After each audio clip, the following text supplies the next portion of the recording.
ఏం పెద్దయినా ఫోన్ చేస్తున్నారా? అన్నం తింటాం.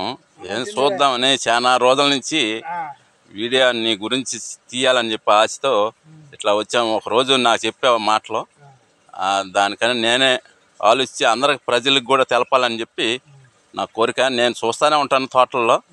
నీ ఒక భావన, నీ ఒక మంచితనం అందరికి తెలపాలని చెప్పి ఆలోచనతో ఈ వీడియో చేసి అందరికి పంపించాలనే ఆలోచనతో చేసిన. ఆ మాటలు ఏదో కొంచెం చెప్పు కొద్దిగా. అన్నం తినబోయే ముందు వేరేగా పెట్టుకొని తినాలి. మన పాత్రలోనే తినకూడదు. అది ఎందువల్ల అంటే ఎవరైనా అతిథులు వస్తారు. ఆచార్య దేవోభవ, అతిథి దేవోభవ, గురువు దేవోభవ, పితృదేవోభవ, మాతృదేవోభవ అని ఉంది. అందుకని అన్నం పరబ్రహ్మం కాబట్టి అన్నాన్ని వేరేగా పెట్టుకొని తింటుంటే ఎవరైనా అతిథి వచ్చినప్పుడు ఆ అన్నాన్ని అతను పెడితే ఎంగిలి కాకుండా ఉంటది. అది పద్ధతి బాగుంది. చెప్పావా? అందువల్ల ఇది బైబిల్ గాని, ఖురాన్ గాని, భగవద్గీత గాని అన్ని గ్రంథాల్లో కూడా చెప్పబడి ఉంది. మనం మనిషి కాబట్టి ఆహారం కావాలి. చెట్టుకైతే అది పీల్చుకుంటుంది. ఎందుకని మన ఆహారం కావాల్సిన జీవి ఎప్పుడైనా కానీ ఆహారం కోసం తప్పిస్తూ ఉన్నటువంటి వాడికి అన్నం పెట్టినప్పుడు అది మన కడుపు నిండితే నాకు సరిపోయిందే అంటాం.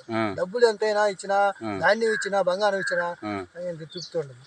అందువల్ల అన్నం సబ్జెక్ట్ రైతు అనిపించావా? అదే రైతు అనేవాళ్ళు రాజు అని అంటారు, అన్నదాత ప్రభు అంటారు. కాబట్టి అన్నదానం చేసేదానికి మిమ్మల్ని మించిన రైతులు ఎవరు లేరు. ఆ రైతే అన్నదాత.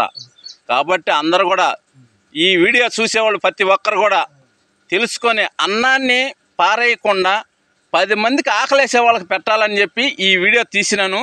ఈయన మాటలు అమోఘంగా ఉంటాయి. ఈయన అన్ని విధాలుగా చదువుకున్నవాడు, మంచి తెలివికల్లవాడు. కాబట్టి ఈయన చెప్పే మాటలని మీకు అందరికీ తెలపాలని చెప్పి ఆలోచనతోనే ఈ వీడియో తీసి అందరికీ కూడా ఈ వీడియోని షేర్ చేస్తున్నాను. 10 మందికి షేర్ చేసి అందరికీ కూడా ఈ భోజనం మర్చనకి వేస్ట్ చేయకూడదని, ఈ రైతు అందరూ కూడా రైతు పండించిన పంటని కష్టపడి పండించిన రైతు ఆ పంటని వేస్ట్ చేయకూడదని చెప్పి ఆలోచనతోనే ఈ వీడియో చేస్తున్నాం. ఈ వీడియో 10 మందికి పంపించండి. మీరందరూ కూడా అన్నాన్ని పారేయబాకండి, ఆకలేసిన వాళ్ళకి పెట్టండి. జై శ్రీరామ్, జై జై శ్రీరామ్.